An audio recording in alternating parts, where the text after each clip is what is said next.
Hello, and thank you for tuning in to today's presentation on acid-base balance.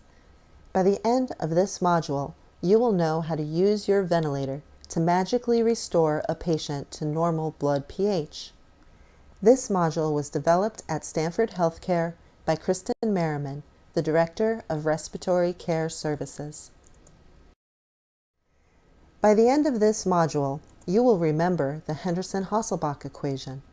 Plus, you will learn a method to simplify this equation, making it more manageable and easier to remember. You will use your smartphone to calculate the logarithms contained within the Henderson-Hasselbalch equation, making it easier for you to apply the equation to your everyday practice.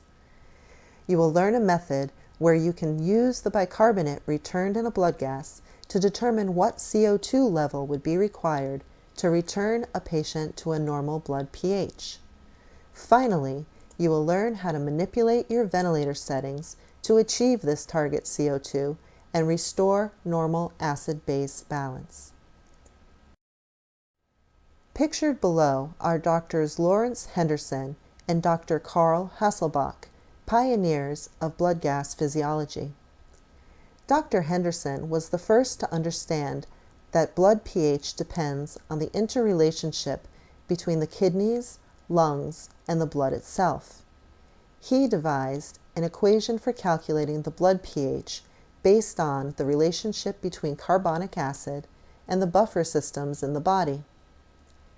Dr. Carl Hasselbalch simplified Dr. Henderson's equation by using logarithms, and the familiar Henderson-Hasselbalch equation was born. If you're anything like the rest of us, you probably remembered the Henderson-Hasselbalch equation just long enough to successfully complete the examinations required to become a respiratory care practitioner. You probably had no idea of the power of the equation. Besides, it's hard to remember, and until recently, you could not calculate a logarithm at the patient's bedside.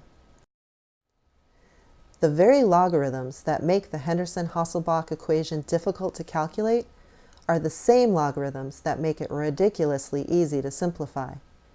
As with all things mathematical, logarithms were invented in an attempt to make life easier. Here's how. Consider the subatomic world, where 1 mole of a substance contains 6.022 times 10 to the 23rd atoms. Simple calculations between 2 moles of gas are really calculations that involve huge numbers of particles. Similarly, when you consider things on a cosmic scale, you are once again forced to perform calculations with exponentially huge numbers. Logarithms were invented to make these calculations easier. Because logarithms are based on exponentially large numbers, they simplify with amazing ease. Consider a logarithm of 2 terms multiplied by one another. For example, the log of x times y. We can simplify this into an addition between the logs of each individual term. So the log of x times y simplifies into the log of x plus the log of y. Similarly, if we have the log of one term divided by another, we can simplify this into the log of the second term subtracted from the log of the first term. Let's see how these rules relate to the Henderson-Hasselbalch equation. Take a look at the terms in the log. You will see that we have the log of the bicarbonate divided by 0.0301 times CO2. Because this is just a division, we can use the second rule we discussed to simplify this equation. We can now rewrite the equation as pH equals 6.1 plus the log of the bicarbonate minus the log of 0.0301 times PaCO2. But look at this second log. The log of 0.0301 times PaCO2 is the log of two terms multiplied by one another, and we can apply the first rule to further simplify this equation. We can now rewrite pH equals 6.1 plus the log of bicarbonate minus the log of 0.0301 plus the log of CO2. But look at this term here. If we were to plug this into a calculator and hit the equal sign, we would get a number. Let's move all numbers to the front of the equation and keep the variables in the back.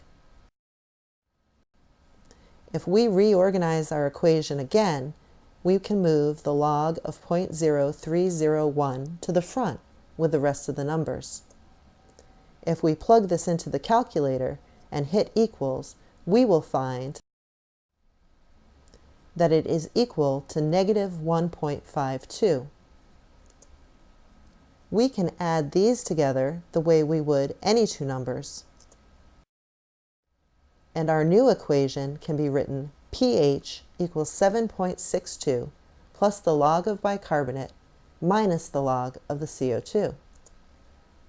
But consider these two terms. This is simply the difference between two individual logs. By applying the second rule in reverse, we can put these back together as a division. We can rewrite 7.62 plus the log of the bicarbonate minus the log of the CO2 as 7.62 plus the log of bicarbonate divided by CO2. We have now arrived at a simplified version of the Henderson-Hasselbalch equation, which hopefully is easier to remember. It may be easier to memorize, but you still have a logarithm in this equation. This is where your smartphone comes in. Most commercially available smartphones have a scientific calculator bundled into their native software. To access the scientific calculator on an iPhone, simply launch the calculator with your phone held in the normal vertical orientation. By twisting the phone 90 degrees to a horizontal orientation, you can unlock the keyboard for a scientific calculator. Now you can use your smartphone to determine the pH for any given bicarbonate and CO2 level. To do this, first enter the bicarbonate on the keyboard. Then divide by the CO2 level and press the equals button. Once you have the result, press the log button to determine the log of the bicarb and the CO2. Next, add 7.62 to the result and press the equals button. You will now have the pH that should result from that combination of bicarbonate and CO2. You now have a way to check the validity of blood gases returned from the lab. Consider, for example, these two samples. Each would indicate a CO2 level of 64 torr and a bicarbonate level of 30 milliequivalents per liter. However, each has a different pH. In sample A, the pH resulted is 7.37, but in sample B, the pH resulted is 7.29. Which one is the error? You can apply the simplified form of the Henderson-Hasselbalch equation to determine which sample has the error. Simply take the bicarbonate, divide by CO2, and hit equals on your scientific calculator.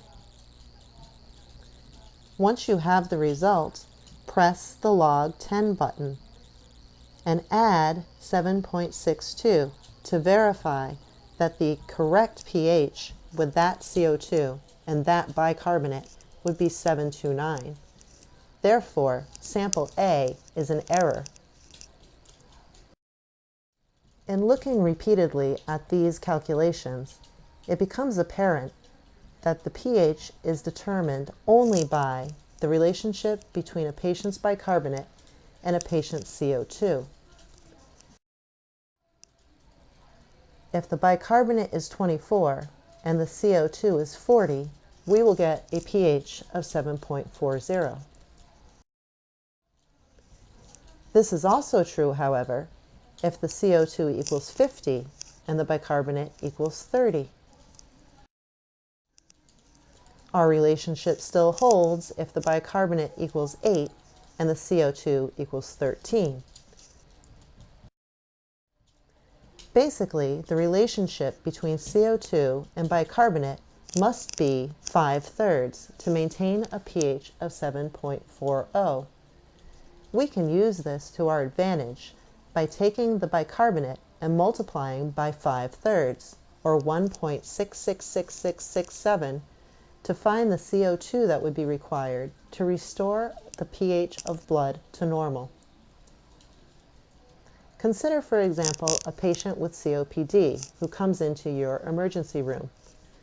You draw an initial blood gas and find that the pH of the patient is 7.20, the CO2 is 84, and the bicarb is 32. You wonder what CO2 you would target to restore the pH to 7.4. Well, this is easy to do if you know the bicarbonate trick. The CO2 that's required to restore a patient to normal homeostasis is the bicarbonate times 5/3. So in this case, we take the bicarbonate of 32 and multiply it by 5/3, or 1.66667, and determine that the CO2 would have to be 53 to restore the pH to 7.4. Once we know the perfect carbon dioxide level to return a patient to a normal blood pH, we can manipulate our ventilator to get that CO2 and return our patient to a blood pH of 7.40. If you remember this formula from respiratory therapy school, all we need to do is take the CO2 that we get on a blood gas, divide it by the CO2 we desire, and multiply it by the minute ventilation the patient was on when the blood gas was drawn, to get the minute ventilation we should target to fix the situation. Imagine that you've intubated a patient in the emergency room and initially set the ventilator on a tidal volume of 500 milliliters, a frequency of 20 breaths per minute, for a resultant minute ventilation of 10 liters per minute. When you draw the second arterial blood gas, you realize that you've overcompensated, because now your CO2 is 42, your pH is 7.5, and your bicarb has held steady at 32. Even though you were targeting a CO2 of 53, you actually received a CO2 of 42. So now we apply our second formula. Our actual CO2 of 42 is divided by our target CO2 of 53, and then multiplied by our actual minute ventilation, which in this case was 10 liters per minute. If we do this calculation, we will find that the minute ventilation we need to target to achieve a CO2 of 53 and return this patient to homeostasis is 7.92 liters per minute. So we must adjust either the tidal volume or the respiratory rate to reduce the minute ventilation to 7.92 liters per minute to correct for the second calculation. Remember that minute ventilation is simply the product of tidal volume times respiratory rate. Because of this, we can substitute either tidal volume or frequency into our equation with minute ventilation to determine how much to adjust the individual parameters to achieve the target CO2. Doing this in our first example, we can see that if we take the CO2 that we actually received on the blood gas of 42 and divide it by what we targeted of 53 and multiply instead by the actual tidal volume of 500 mils, we will get what we should set the tidal volume at in order to get a CO2 of 53 and, assuming the bicarb doesn't change, restore this patient's blood pH to 7.4. According to our calculations, if nothing else has changed, changing our tidal volume to 396 milliliters will give us a minute ventilation of 7.92 liters per minute, which we expect will return a CO2 of 53 torr and a pH of 7.4. We could do the same thing to adjust the respiratory rate. Again, we take the CO2 we actually received, divide it by the CO2 we wish to target, and this time we multiply by the respiratory rate we set.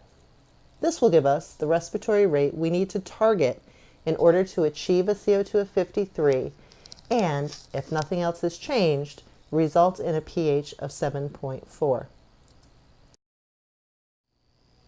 Although there is no specific competency that needs to be signed off upon completion of this module, we trust that this module will increase your confidence in suggesting ventilator changes to the physicians.